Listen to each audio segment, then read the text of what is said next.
Thank you. Thank you, everyone. Thank you to Brooke for arranging this. Thank you to Rabbi Vigler for having me here.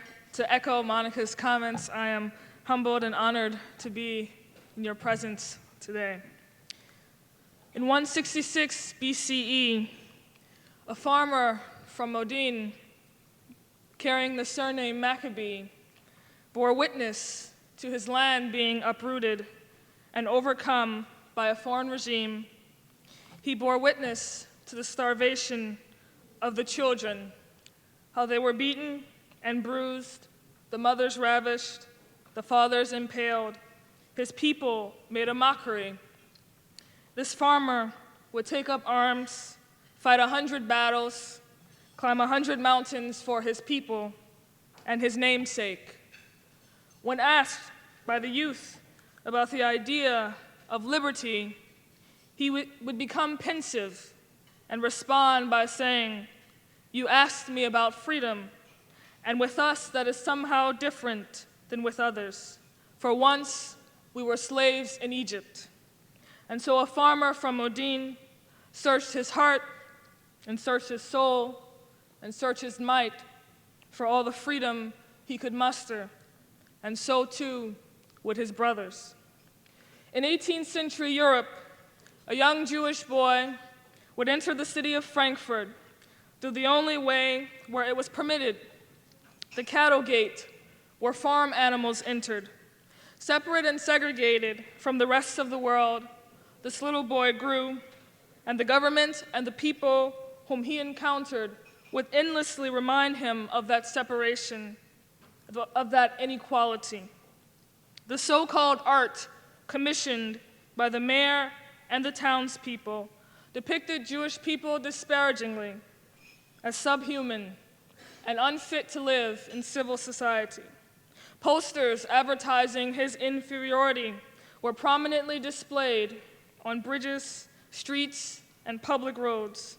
Non-Jews would try to convert him, and he was legally compelled to cross onto the street so that they could pass. They would yell and they would spit at him, and he would have to bow in their presence. But in time, he would come to know his worth. In time, he would craft a corpus of literature and write poetry for a people, his people. In time, he would accomplish wonders. "I am a Jew," he wrote, "because born of Israel, and having lost her, I have felt her live again in me, more living than myself." This poet would search his heart and search his soul and search his might for all the freedom he could muster, and so too would his brothers.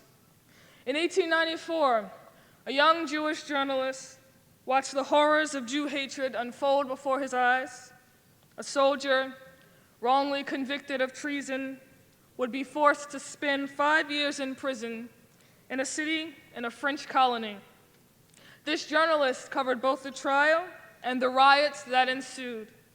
Masses chanted "Death to the Jews," and news publications peddled anti-Semitic conspiracy theories. This, to be sure, was more of the same. This had been Europe for centuries. Yet still the journalist heard the cry of his people beckoning and put pen to paper and went on to write one of the most revolutionary manuscripts in both Jewish history and in the history of that universal struggle for freedom. He was thinking of you when he wrote, "The Maccabees will rise again. We shall live at last as free men on our own soil and die peacefully in our homes.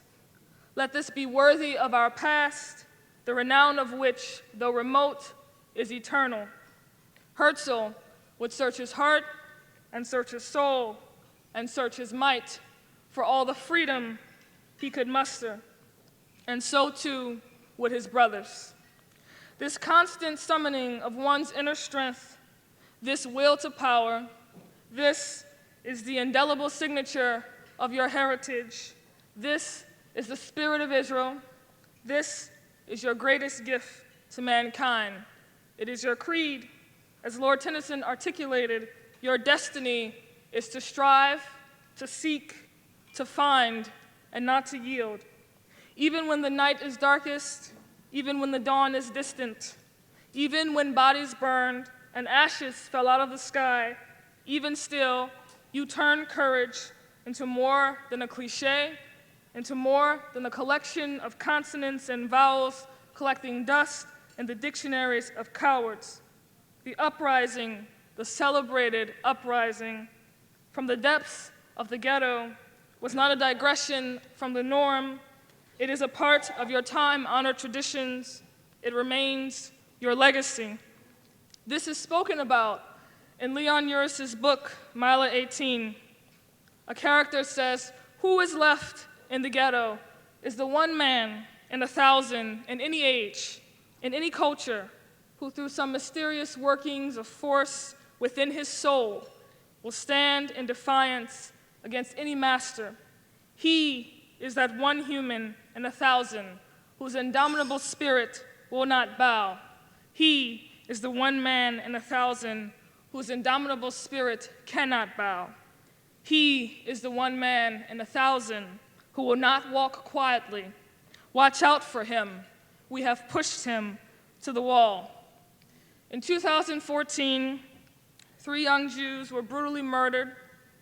Rockets rained down upon Israeli cities, and madmen made their intentions known.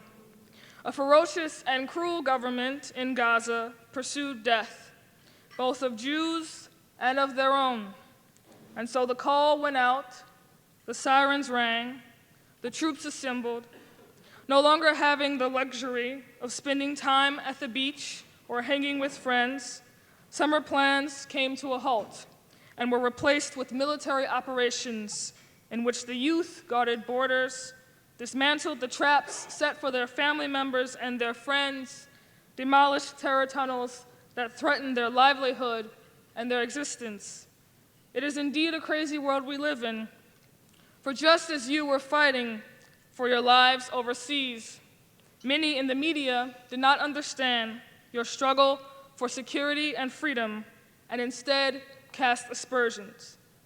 Yet like those who came before you, and like those who will come after, Daniel Fish, Nir Hayon, Ohad Ben Ishai, Amit Perry, Devir Noah, Amir Roe, Elnathan Moore, Shai Ganon, Amit Shahar, and Meir Ragiano.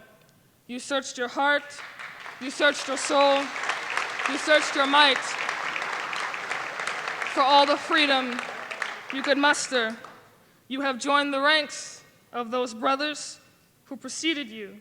You have laid the foundation for the freedom fighters who will come after you. And for that, the world owes you everything. And so I will leave you with something to ponder, and I hope these words bring you and all of you in this room comfort and strength if ever you feel dispirited or downhearted. Remember who you are, remember your legacy, remember your worth. Like the never-ending circular spinning axis of the earth, you too are forever. You too are that symphony of sound that makes men chant and girls dance with such fervor and delight they'd swear they were witnessing the infinite. As permanent as the mountains of the Levant, you are the grains of time etched in the hourglasses, which in their eternal fixture will never run out. You take root in the hidden crevices of humanity. They all speak of you. They all read of you. In their bedtime stories, they whisper to their children. David, in his youth, picked up stone and painted a picture of courage that they now all want to imitate, that they now all want to be. Now David is the standard. Now David is the imitation to which they aspire. You see, you are that streetcar named Desire that all want to ride. You are the bearers of freedom, treading out of Egypt into a land promised. You did the impossible. Oh, but you are impossible, or so they thought when they tried to choke you with the ways of the oppressor. The Babylonian once proclaimed that one day you would disappear. Can you hear them now? Neither can I. Oh, but you are impossible, or so they thought when they tried to choke you with the ways of the oppressor. The Roman legion besieged your Masada and declared that one day you would disappear. Can you hear them now? Neither can I.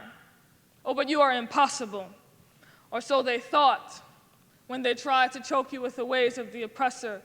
The Greek tried to bring about your utter desolation. Can you hear them now? Neither can I.